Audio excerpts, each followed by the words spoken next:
Hello, good to see everybody again. Got a lot to go through today, so I'll just kind of get into it as everybody jumps in. But it seems like uh, Pam Bondi. Oh man, I got to turn on my speaker. Hold on. It looks like even the right wingers are turning on her, and even Fox News apparently ran a bad segment about her. So that's definitely going to be interesting to check out. It's only like a minute long, so I'm probably just gonna pull it up now. Let's see. What's up, everybody?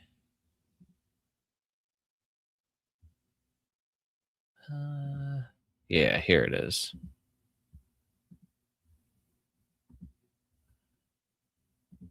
I haven't watched this one yet, so I'm curious. They called her a shrieking Karen and very unpersuasive. Let's see. I gotta actually make sure my speaker's on. I usually do this before I turn on the stream, but I forgot.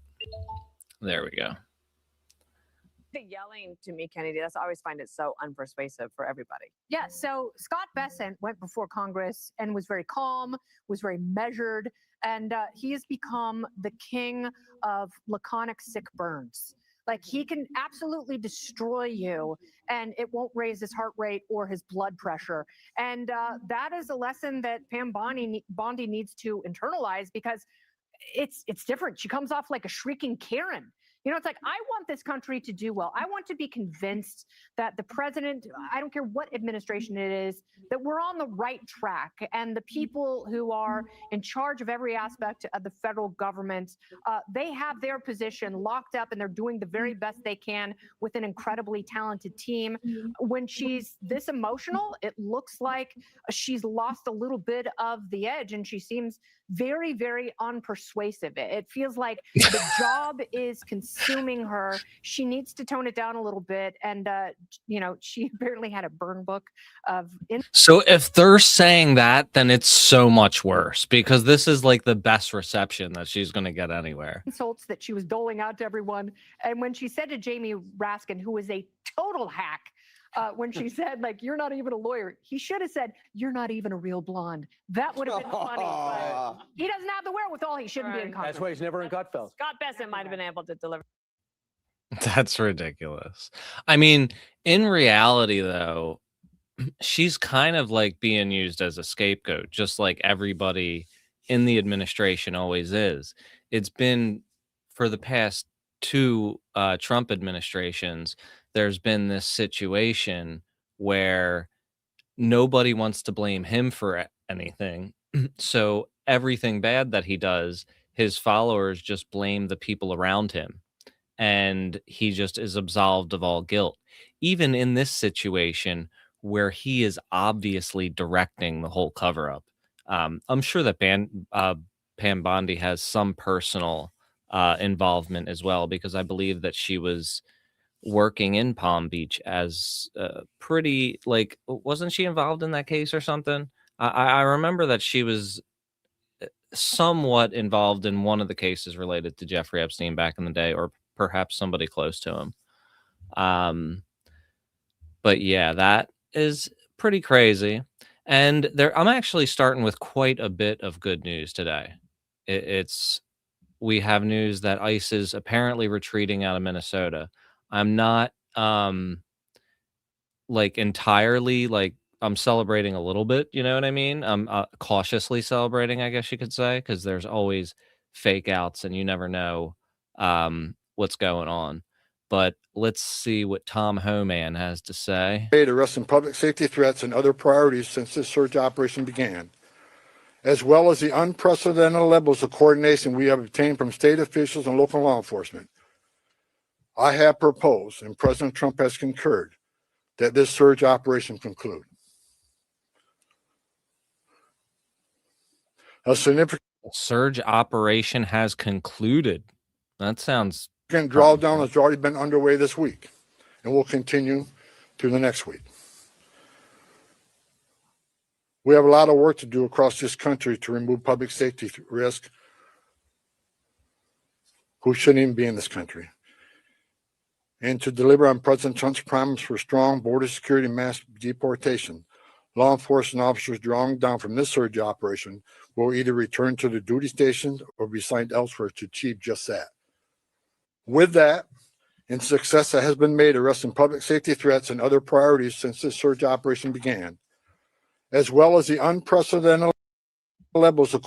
So yeah, there was another one here where he said ICE is a legitimate law enforcement agency. We're not out scouring the streets to disappear. ICE is a legitimate federal law enforcement agency. We're not out scouring the streets to disappear people. Yeah, I mean, he always seems drunk when he's talking. I mean, I know I can like stutter and stuff sometimes, but I mean, he really does straight up sound drunk. Or deny people their civil rights or due process. ICE is. Yeah, so that's a lie too. And we just got this in a couple hours ago. I saw even Trump's own appointees are ruling against ICE's mass detention strategy. A Politico review shows more than 350 judges have rejected the administration's approach. So I think this was published like a couple hours ago. And all these Trump appointed judges have kind of ruled against him because it's insane, the stuff he has been doing. They include judges Stephanie Haynes of Pennsylvania, John Holcomb of California, Fernando Rodriguez Jr. of Texas, each of whom also rejected key prongs of Trump's effort to invoke the Alien Enemies Act to carry out swift deportations without due process. Oh, I got a story on RFK in a minute too, a good one.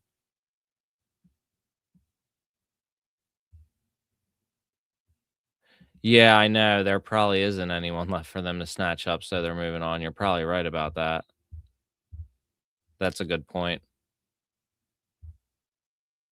Also on the list are New York-based Eric Comedy, who reinstated protections for youth immigrants over the Trump administration's objection. Aaron Tostrad, who upheld the seizure of MyPillow CEO Mike Lindell's phone during a 2020 election investigation, and recently raised questions about ICE's handling on the Alex Preddy crime scene in Minnesota. And Alan Albright, a Texas judge who tossed the Trump administration's legal bid to eject labor unions from federal agencies. Interesting. Yeah, I mean, I'm curious how some of this is going to play out, because there's ways where he's just grabbing power and a lot of this stuff doesn't matter anyway. But it can end up making a difference. There's also possibility of another shutdown. We saw the U.S. Senate has voted 52 to 47 to reject the bill to fund the Department of Homeland Security, meaning a partial shutdown could begin at the end of the week unless a new agreement is reached.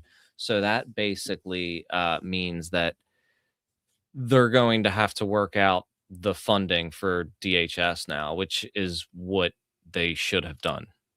They should have done it a long time ago. I mean, like administrations ago, but I don't know if they're going to do anything substantial. They're probably just going to focus on ICE specifically. But that is at least a step in the right direction with the massive amount of funding that they just got. So let's hope that there's some kind of progress here. It seems like there are some Republicans who are starting to turn on Trump. I think Tim Tillis was one of them, and now of course there's Massey and even Rand Paul. So I think it's kind of we'll see how it goes, but they definitely shouldn't be getting all that funding. So yeah, I saw somebody was talking about RFK. I saw this wild story about RFK today. There's another Coke story. So he apparently went on Theo Von's podcast And apparently, like, the thing you do when you go on Theo Von's podcast is talk about cocaine. Because I remember he talked to Trump about cocaine as well. Um, Trump said he never did cocaine. He didn't. I don't think he did. He just gave it to underage girls. But here it says, "I used to snort cocaine off of toilet seats," and the the tone of the conversation was that he wasn't afraid of germs. He says he was not scared of a germ. I used to snort cocaine off toilet seats. Yeah, that's like literally the thing. What is this? But yeah, that was great. And I watched this interview with a guy that went to college with him one time, and I watched this like 2 months ago. So if you were around back then, you might remember this. Um, he did coke with the guy, and he actually sold this writer a bag of coke, and the guy accidentally took his straw with him back to his dorm.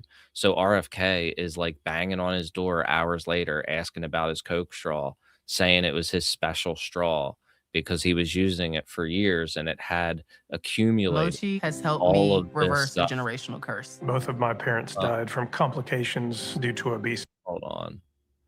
Yeah, so he said that it was his special straw that he got higher off of because there was just all this accumulated coke crystals in there, which, you know, um, I mean, we've all kind of met a guy who's said that shit, you know what I mean? Or at least I've definitely met a few guys that have said things like that.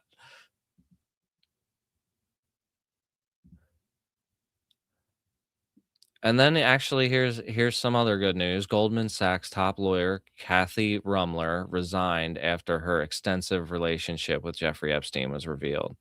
So yeah, this was I think I remember these ones. Kathy Rumler. MMLER. Bring her up in Jmail. Look at this. She's got 10,000 emails with him. And she had a pretty extensive career, but that Goldman Sachs, of course. And this is some good news. This is just them making lunch dates and stuff like that. So, but yeah, that is fantastic. Let's see if we can get a non-paywall article on this. The Guardian, there we go. Or no, you had paywalls? No, okay. Kathy Rumler, the top lawyer at Goldman Sachs and former White House counsel to Barack Obama, yep, I remember that now, yep, has announced her resignation in the wake of emails showing a close relationship between her and Jeffrey Epstein, who she referred to as Uncle Jeffrey. Rumler said in a statement on Thursday that she would step down as chief legal officer and general counsel of Goldman Sachs as of June 30th, 2026. I feel like you shouldn't be able to get a job at Goldman Sachs after you work in the government. You know what I mean? That just seems like a massive conflict of interest, but that's how it all operates. You do the favors for Goldman Sachs while you're in the government, and then they reward you when you get out with a good job. Let's see. Up until her resignation, Rumler repeatedly tried to distance herself from the emails and the other correspondence that had been defiant that she would not resign from Goldman Sachs. While Rumler has called Epstein a monster in recent statements, she had a much different relationship with him before he was arrested the second time. Trying to find some of the things that were said in there, aside from the Uncle Jeffrey.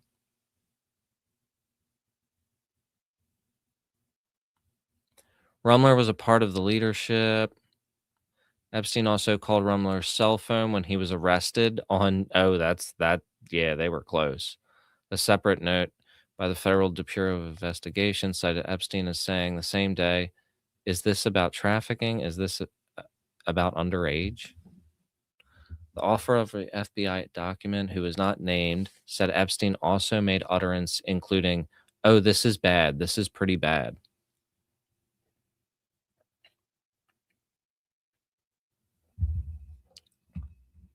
Interesting. Well, that's at least some accountability in the US. So let's take a look at this this thing I put on the thumbnail, cuz there are multiple theories here. And Marco Rubio is the most interesting one. It is what AI seems to think, but there are some discrepancies. So let's see here. Oh, she was taking money and gifts and was working on his public relations. Okay, thanks for that context there.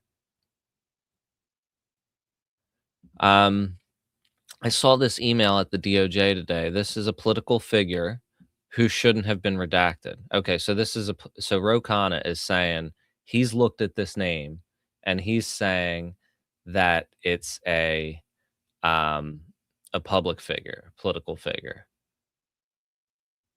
And now let's see what the email says. It says, "Hi, Jeffrey. I got more votes than Jeb Bush in Iowa, and I only had one congressional district. He had 4. It's so funny to me, totally embarrassing to him. Still like Trump and might be a delegate to the Republican convention. Was in St. Thomas for a couple of days. Did a call to this island but never heard back. Went scuba diving off St. Jeff and it was beautiful. Would be totally funny to me at least if you put a big fake shark or a statue under the water where the divers go. Love ya. Redacted." So was this little Marco? And then Ro Khanna says DOJ posted the same file 3 times. In all 3 versions, I saw the same name of a businessman and a convicted offender redacted who had alleged ties to the former Prince Andrew.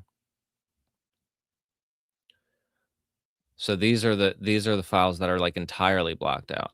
More documents that I saw this morning. One includes Les Wexner, a co-conspirator whose first name was redacted, and another man who is being protected. So now this was what the AI said.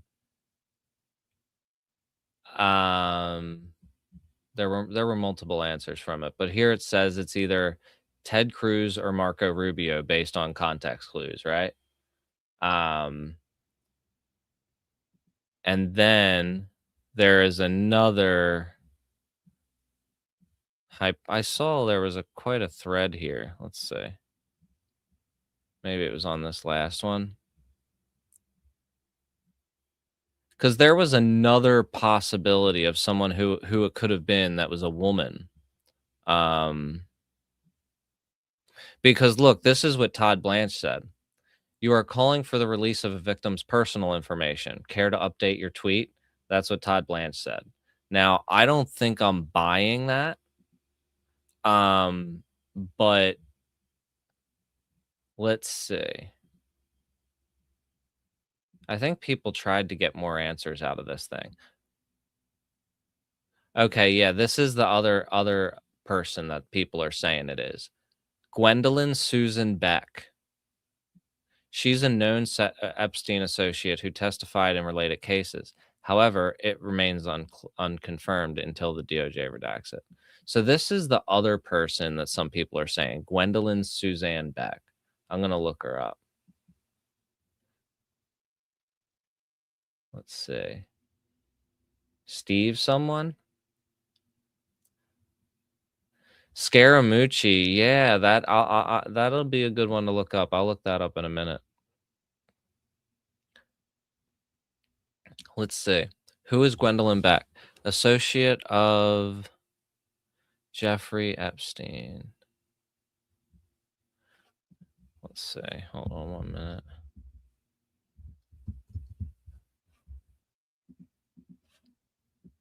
Let's see what we got.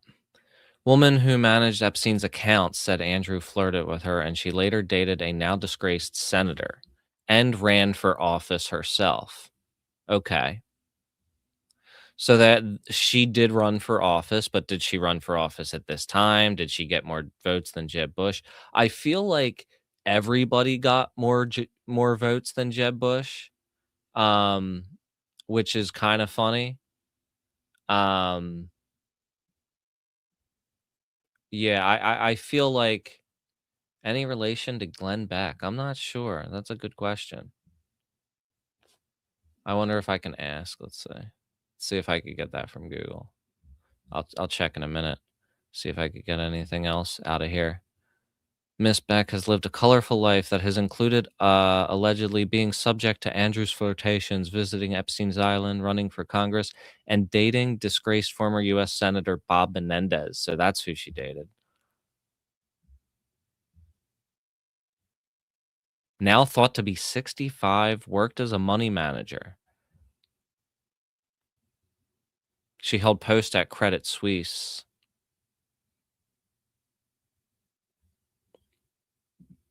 I'm going to see Glenn Beck relation.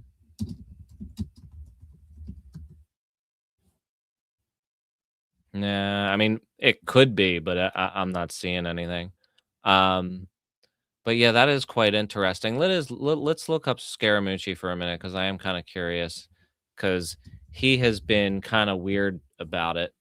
Let's see. There is nothing. I know he's in there. I know. I mean, he's one of these guys just like what was the other one? Michael Cohen, who talked a big game really early on until the things started coming out. And then they started being like, oh, well, it isn't what everybody was saying it was. And Anthony Scaramucci, he is coming over at 4:30 today. That was as soon as 2018. The Mooch was visiting Epstein, September 4th. Less than a year before he died.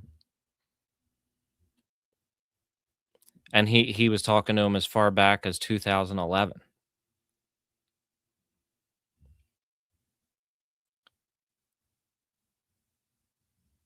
Yeah, he definitely has been quiet.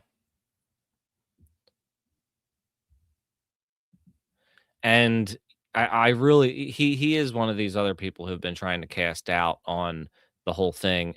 And one of the excuses that they're starting to run with now is that like it was just like a normal like most most of the women that Epstein was involved with that he had like that the other men were involved with were of age, but that Jeffrey actually had some kind of like secret stash of underagers. Essentially, that is the new excuse that they're going with, which you know it's very weird because most of the ones that were of age, they had known him for many years, so um so this somebody went to go ask this professor at Ohio State about Epstein, and this guy tried to like beat the hell out of this reporter, and it was just all caught on a second camera here. He tried to knock the camera out of the dude's hand. No. No. Whoa, whoa, whoa. Whoa! Oh, God! I told you not to put that in my face. Dude, you can't do that. Yes, you did. No, dude. I'm not going to ask you again. Don't touch that. Don't touch me, motherfucker. Who the fuck put your hands on me, sir? You put your hands on me, sir. Oh, God. Damn, dude. You shoved that camera into my face, sir. Let's see who this guy is.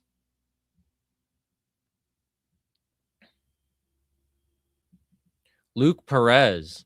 Like, I feel like, is this guy involved with Jim Jordan or Lex Wessner or what? What's the deal here?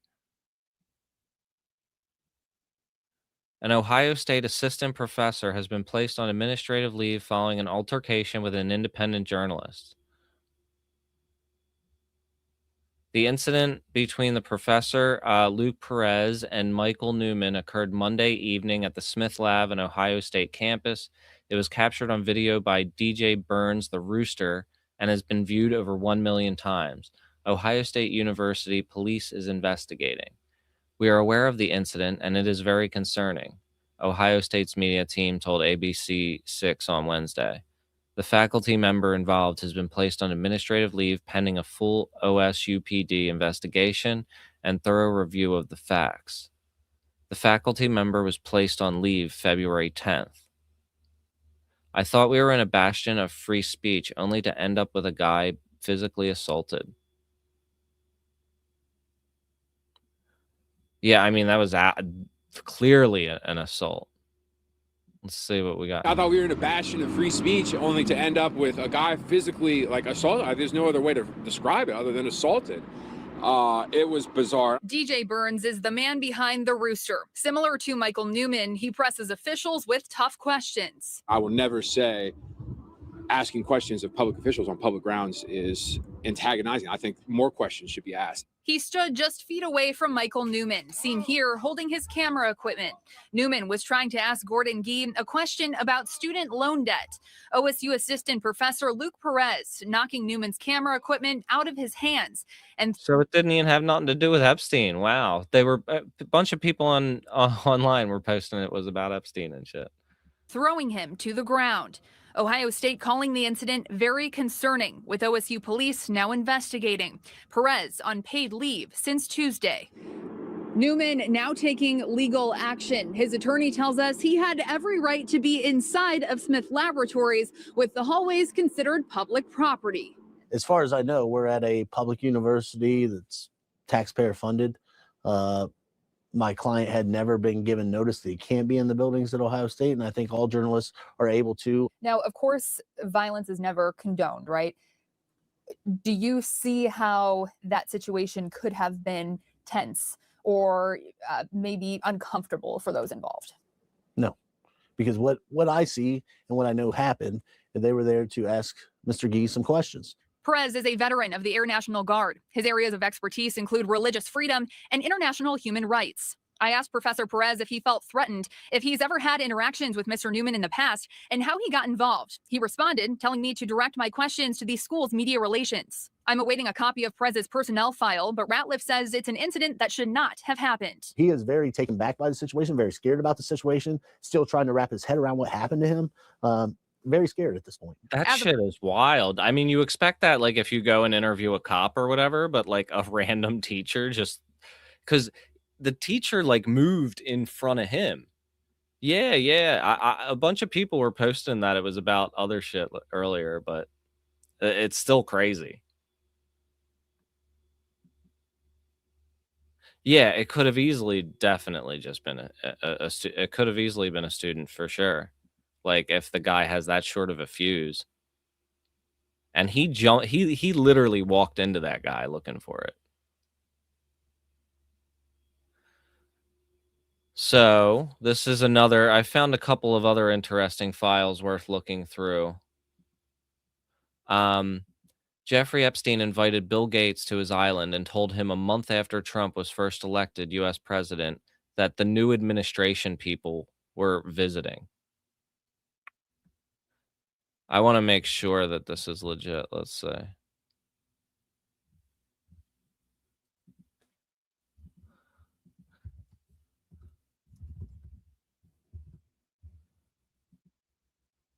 I want to see if I can search it.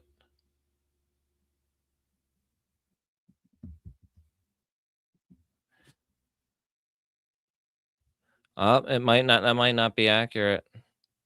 Let's see if it got debunked.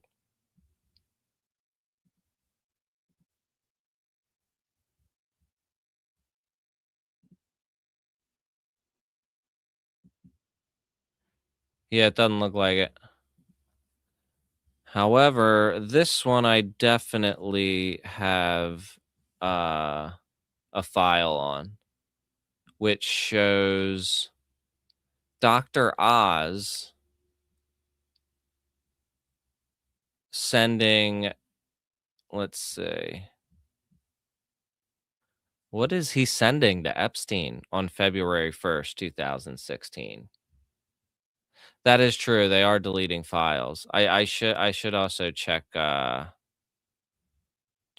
for that. But what is for the best paperless post experience to your address book? Appearing to invite Jeffrey Epstein to a Valentine's celebration? Oh.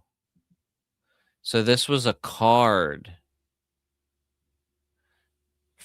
so this was an invitation. And it says subject, Momet and Lisa Oz's Valentine's celebration.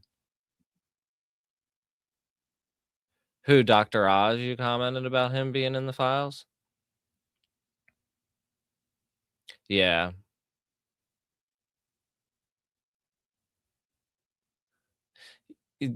Do they say humans? That would be I might look that up later.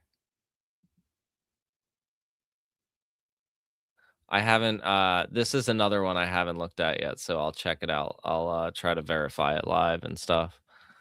Let's see.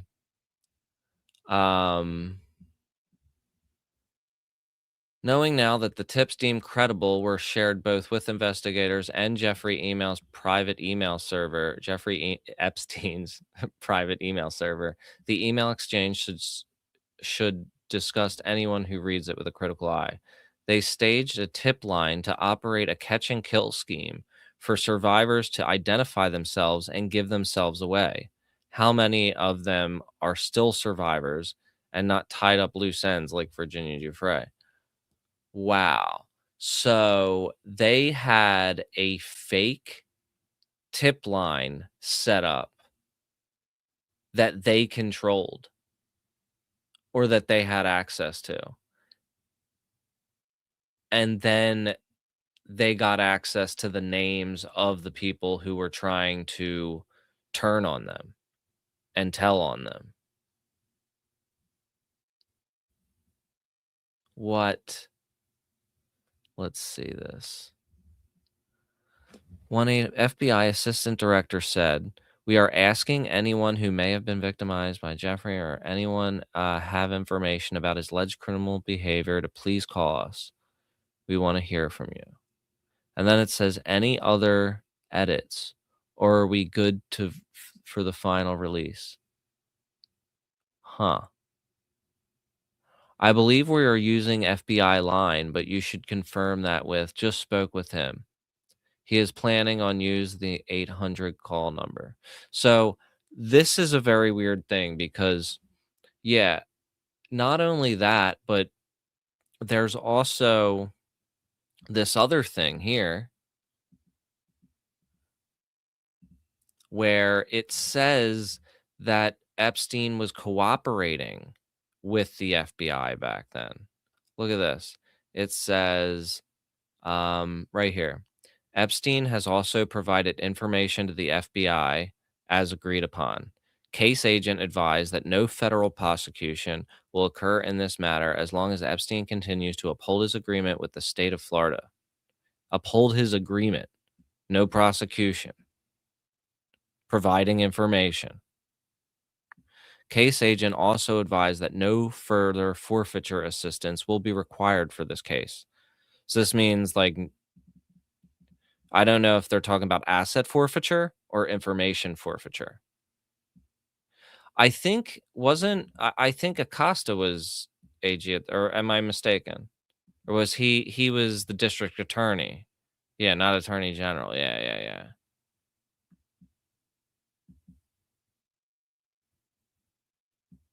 Yeah, Maria Farmer's paintings are wild. Case agent is required to contract writer in the event that this matter moves forward on a federal level. In that no further forfeiture related action is deemed necessary in this matter, it is requested that subfile FF be closed. That's pretty crazy. This was in 2008 that was sent. So that's definitely strange. There's also been some people looking through trying to identify the redacted co-conspirators. Okay, Acosta was DA, and that's the thing I was saying about Bondi. Let's see, earlier. I thought she was involved somewhere, so that makes sense. Was Bondi Attorney General in Florida in 2008? Let's say. So yeah, she served as the Assistant State Attorney General in Hillsborough County, Florida from 1994 to 2009. And then in 2010, Bondi was elected Attorney General of Florida, becoming the first woman to serve in this position. So where's Hillsborough County, Florida? Is that Palm Beach or anywhere near there?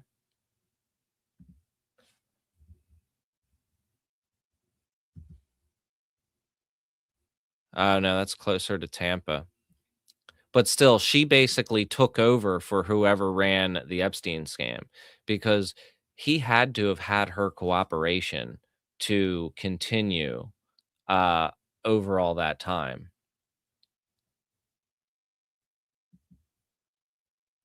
Oh, getting back to Rubio, Beck ran for office in 2014. So let's see. Let's take a look back at that. So it very well could just be Marco Rubio saying love you, because that's why a lot of people were trying to say it wasn't Marco Rubio because of the love you. So yeah, this was 2016, which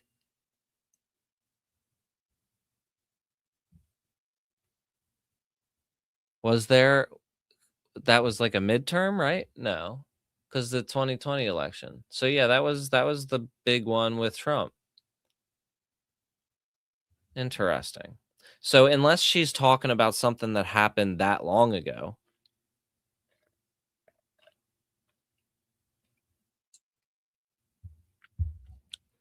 Interesting. The creepy painting with the nun. Yeah, there's a lot of creepy paintings that he was into. He was definitely into some sick art, and not like sick art in a good way. She defended him when he was being impeached. Let's see. Yeah, the love ya. I don't know. It could definitely be Marco. He gave her a sizable donation when she ran for attorney general. Yeah, of course. She's probably been getting paid off by these guys forever. Let's see.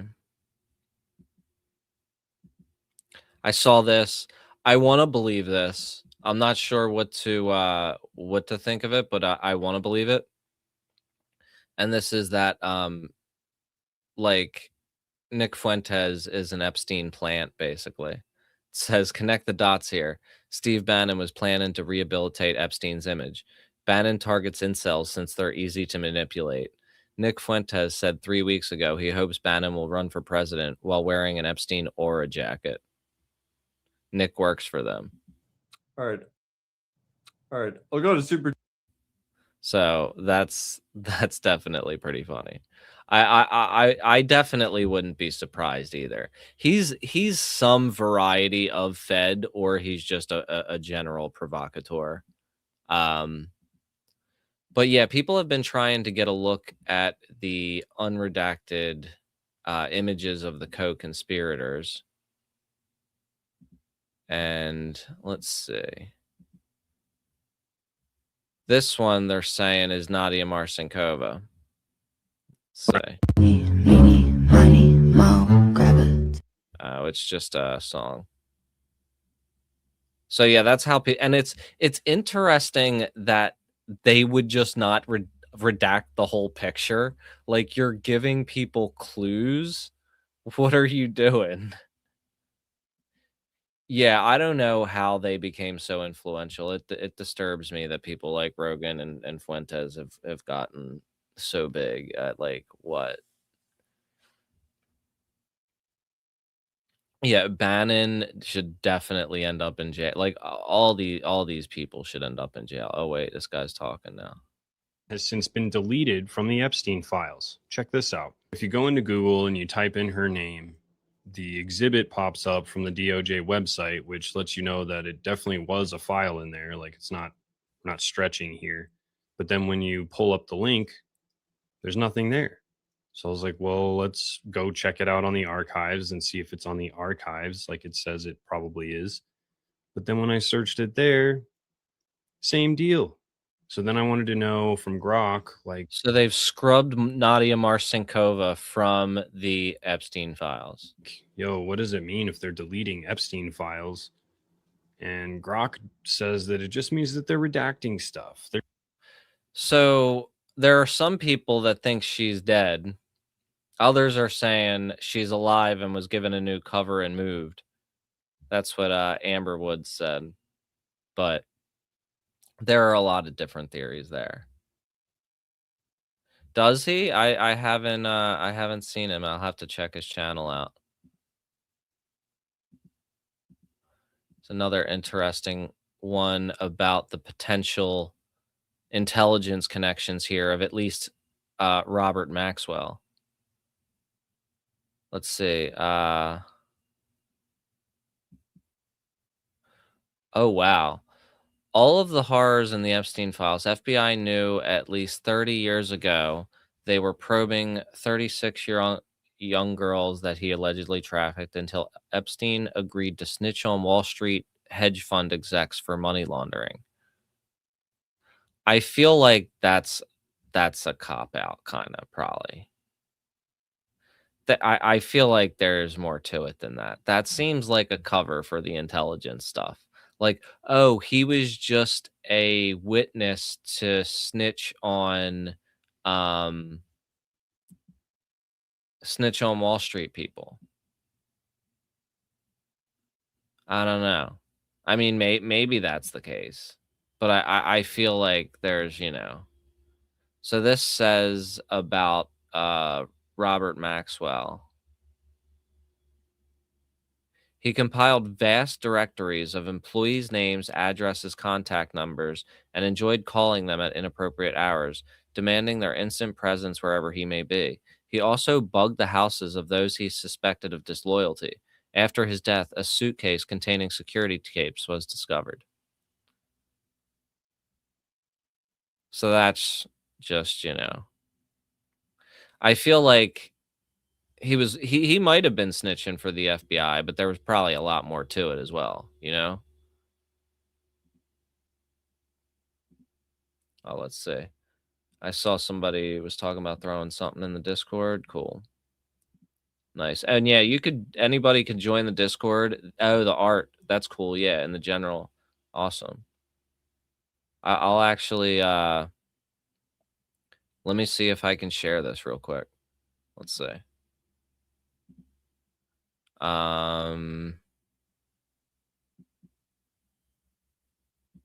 Yeah, I think I could share the Discord server. Let's see.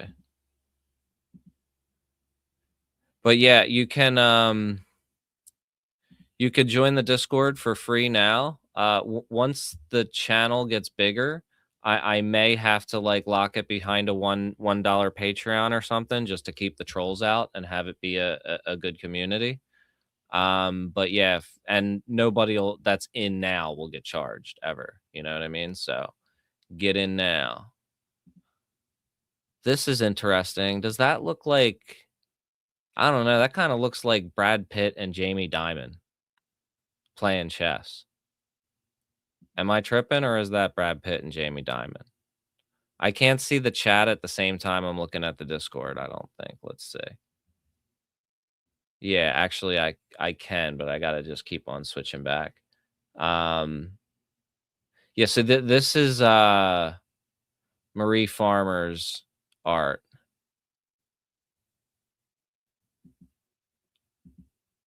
Maybe not. Maybe that's is that Ron DeSantis? Or I see JP Morgan in the background. Maybe it's another JP Morgan guy, because I know this is definitely Jamie Dimon on the right for sure. I'm not sure who the other guy is. That's messed up. That's Bob Barr right there. That looks like Donald Trump there in the back. That's Ghislaine Maxwell in jail with Donald Trump. That's interesting. Wow. Let's see here. Bring up. Yeah, it is pretty wild. She has a ton of art I've seen. Yeah, the school photography thing is crazy. There's a lot of people who are not allowing their kids to go in for school picture day because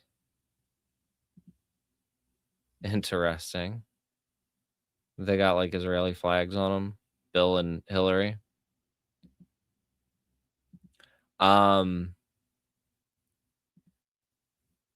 That is Jamie Dimon. Something she must know something about Jamie Dimon, man. Is that the queen? Yeah, well, I wonder why, because she was covering for Charles. Wow, those are interesting. I don't think that they'll be bad for the stream. Those were definitely interesting art there, art pieces. Thanks for sharing. Wow. There's also been one of the other things that I saw was that there was people on the island. Let's see real quick. Let me share another screen here.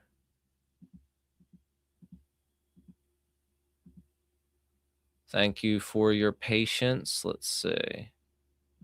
So some guy on Reddit is currently trespassing on Epstein's island, just poking around, and Reddit unfortunately took down the post. And this is the messed up thing that I found to be offensive, honestly. It was in the interesting as fuck subreddit, right? And the mod said, "Thanks for posting to interesting as fuck. Unfortunately, your submission was removed for the following reason. All content must show something that is objectively interesting as fuck." What? That are you serious? This is if there was ever any content for interesting as fuck subreddit, this would be it. What a loser ass mod. It's probably because Ghislaine Maxwell still has she still runs the Reddit mods from prison, like the mafia bosses, like control their criminal enterprises from prison, you know what I mean? Is like that. That's what I'm thinking. But look at how they stripped down the temple. It's like Cracker Barrel all over again. You know what I mean? They went with the millennial minimalism on the you know, on the temple. I guess the blue was like banners on there. It's messed up. I wish there was more. Oh wait, here's more. No. Are these new or old? Oh, this must be from the poking around. Okay. Let's see.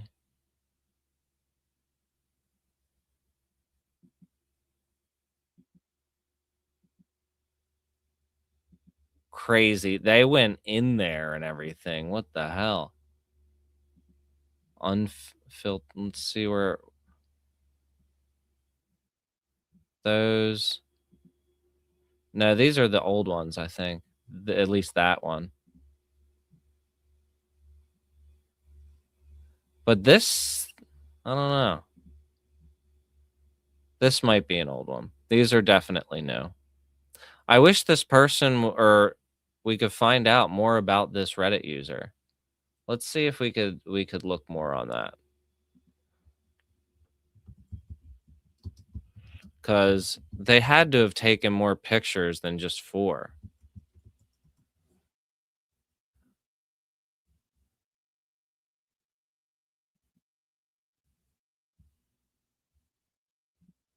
No.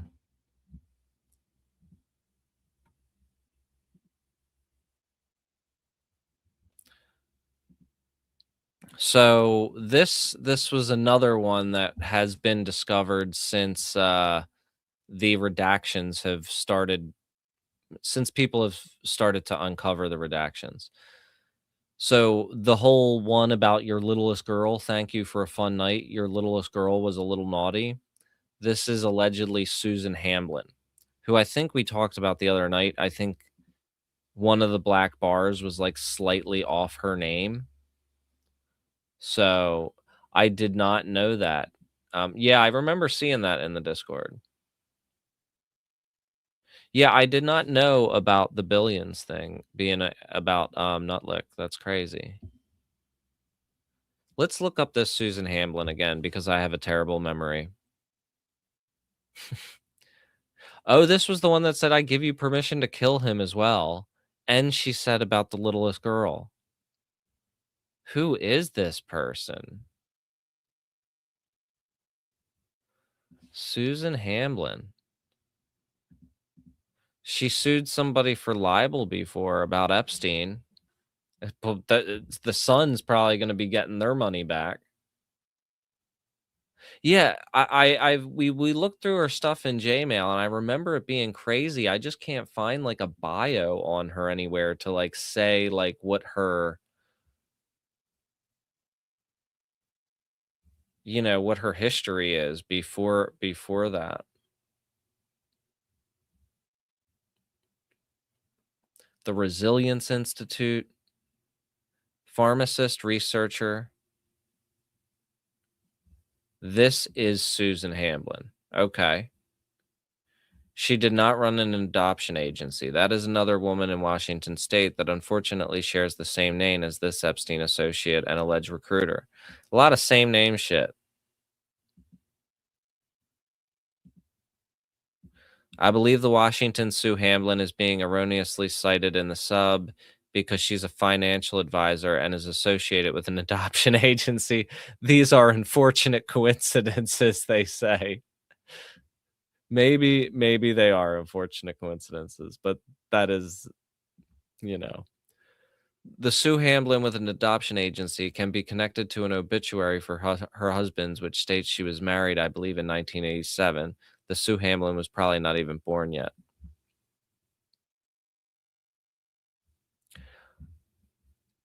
Well, that was what they were saying yesterday with it being a woman's name that was in there.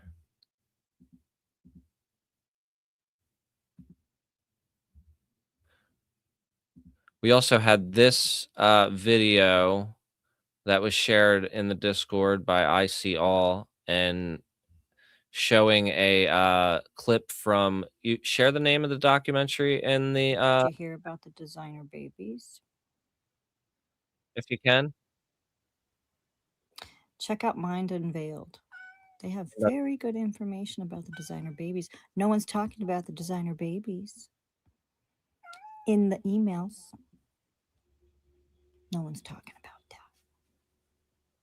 Let's talk about it. And what about in America?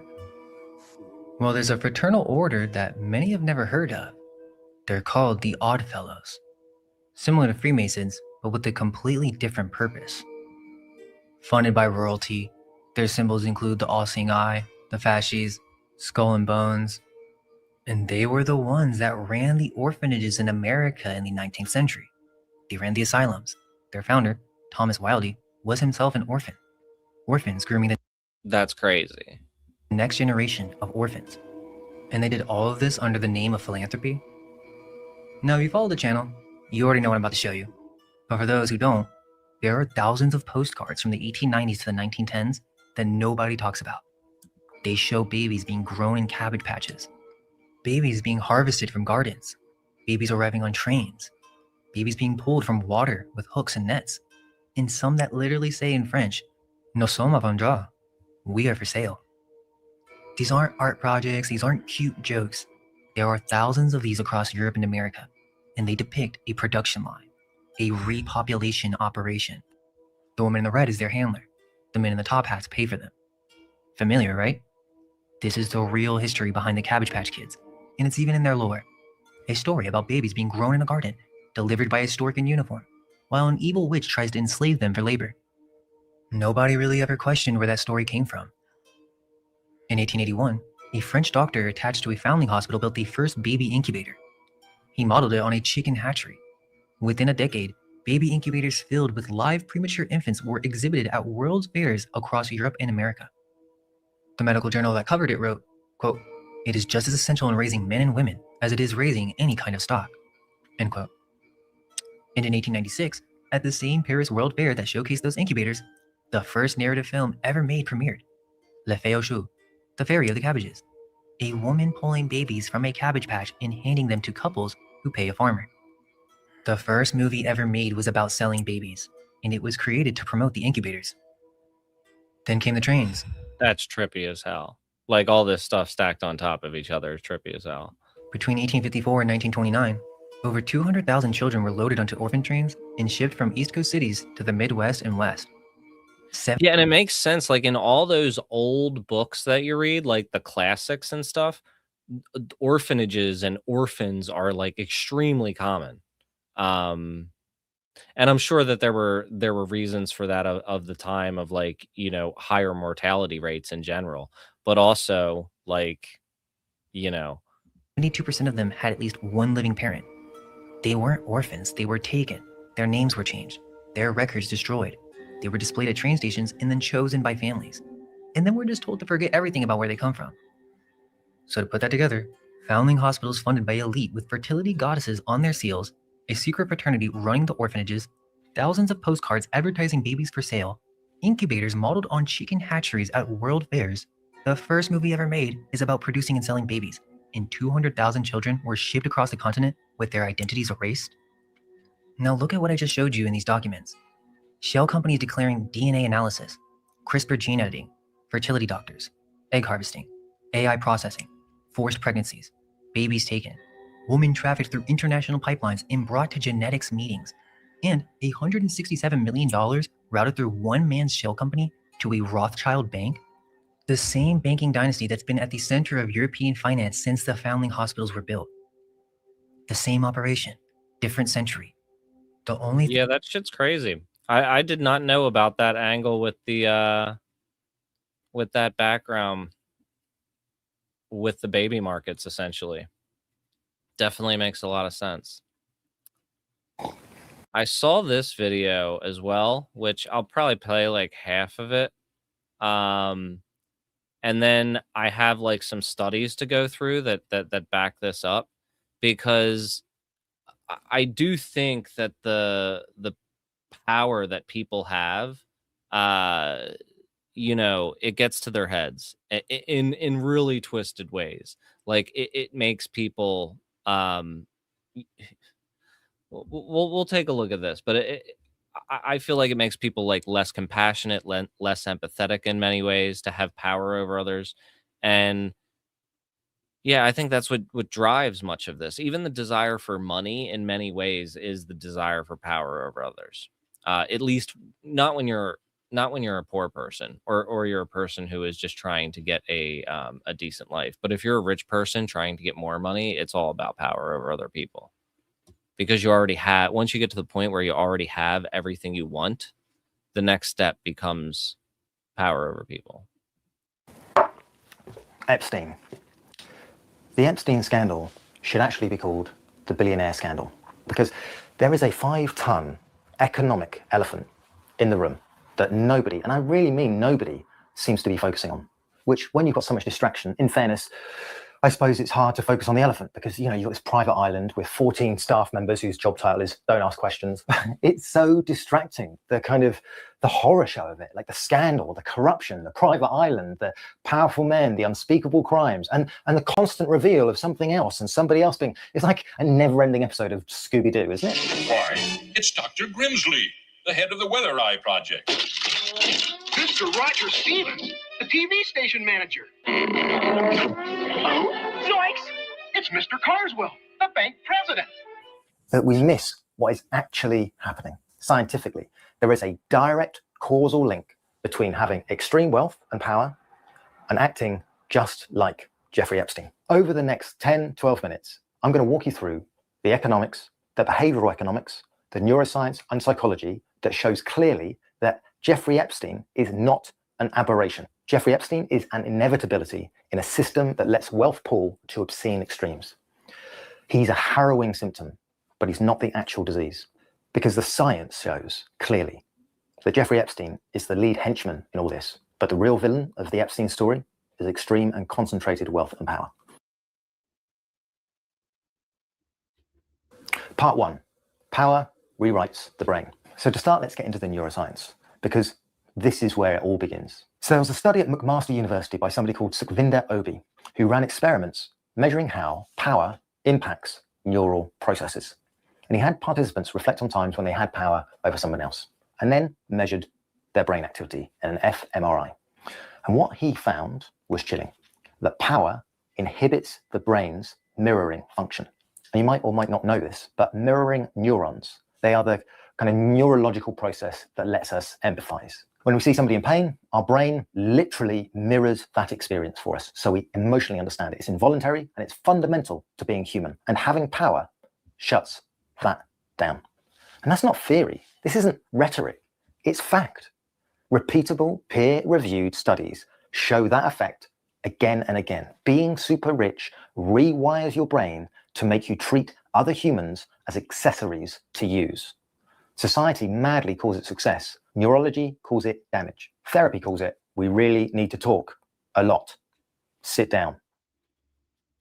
The empathy gap and isolation. So UC Berkeley psychologists Paul Piff and Dacha Keltner ran multiple studies on how wealth affects the brain.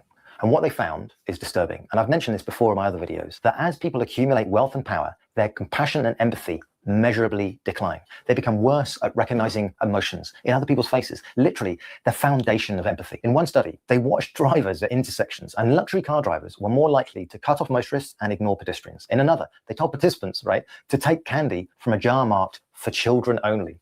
And high-income participants took twice as much candy as low-income participants, literally taking candy from children. Step 1, take the candy. Step 2, invoice the children for storage fees on the jar. The study should be called Who Wants to Be a Cartoon Villain? I mean, it's mad how clearly it can be shown again and again. But on top of that, if you then add isolation, because extreme wealth doesn't just give you power over others, it separates you from others. Every friendship might be about your money. Every relationship might be transactional, which activates the brain's threat detection system, the same process that responds to actual physical danger. I'm so rich, I mean, I can afford anything in the world, except the feeling of trust. And neuroscience. Yeah, I think it really shows in a lot of ways how it does rewire your brain, and you do live in a completely different reality when you don't have to worry about the things that other people do. And I'm not even talking about people that just have like millions of dollars. I'm talking like when you have like $500 million or like $1 billion, to where you're never really going to have to worry about anything. Your kids are never going to have to worry about anything. You know, and when it gets to, and you have everything you ever want. When it gets to that point, then you really do get it. Not everybody, but a lot of these people, they get into the point where people become accessories, as he said. Shows clearly that isolation causes measurable brain damage. Like, let me repeat it, because it's clear.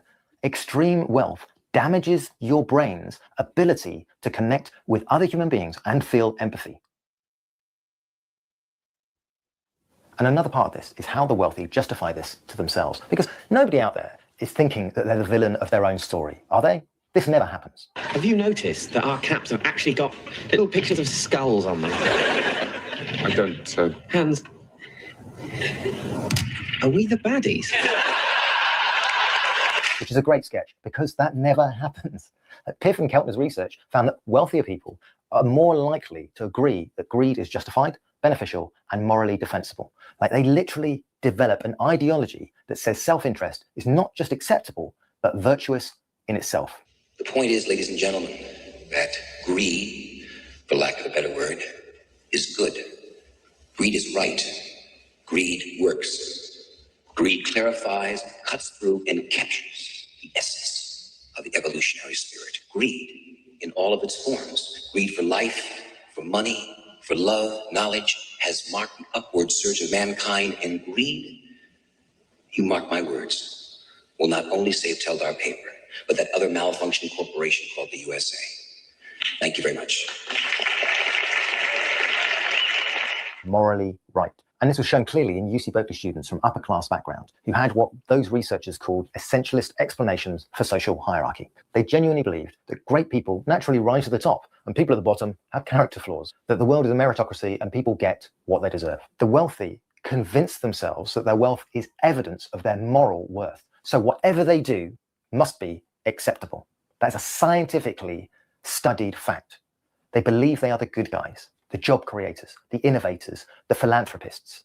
Like all jobs growth comes from entrepreneurs. So what are you saying to those, the 99% there? Are you saying go get a job? Well, you need wealth creators in the economy who are building something. Like you take Gymshark, people who work at Gymshark, they're super glad that this guy started the company. They're really happy that there's a company. Otherwise, where would they go? What would they work? Where would they work? It's a green light to do whatever feels best because they are the leaders, which lead. Yeah, and this ties in to that philosophy that all of the tech bros are into, which is called long-termism and effective altruism as well. Although Sam Bankman-Fried kind of tanked effective altruism, and they don't really talk much about that. But long-termism is what they all subscribe to. And this is the ethical view that positively influencing the long-term future is the key moral priority. It is important concept in effective altruism, yeah, so they're tied together, and primary motivation for the efforts that aim to reduce the existential risks to humanity.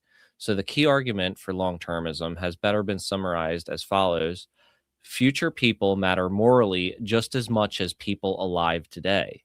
There may well be more people alive in the future than there are in the present or have been in the past, and we can positively affect the future people's lives. These three ideas taken together suggest that those advocating for long-termism, that this is the responsibility of those living now to ensure the future generations get to survive and flourish. So this is essentially that, like, you cannot you just don't worry about the people who exist today. If you think you can do something to influence the world to make it better tomorrow. And these individual people like Elon Musk, Jeff Bezos, etc., Peter Thiel, they have enough money to do whatever with, and they can literally change the course of history with that money. And they literally have the money to alleviate poverty and stuff. Like they can put their investments into infrastructure, which would solve many of those problems that do exist with poverty. Of course, they don't want to do that. Instead, they'll build rocket ships because they think that is better for the long term of society. And this is one of the like mental gymnastics tricks that they do, because they think that they know better for society and that they are directing the course of humanity and stuff. So that explains why they're all building rocket ships and shit, because they don't care about the people here on Earth. And they actually don't care about Earth that much either, because they're like, it's probably going to blow up anyway. We got to go somewhere else. I also think that thinking is a little bit psychotic, on their part. Not just the hubris of thinking that they can speak for everybody, but this whole thing of like, the world is going to blow up anyway, so let's just go into the stars is really, really nuts. So that I definitely think that is, it definitely shows you the mentality, you know? It is something. I feel like this is like, I don't know if anybody alive, like anybody in history has ever had this much power. Like maybe on a local scale, people have had much more power, but nobody has had this much power to change the course of global civilization as the billionaires and politicians of today do.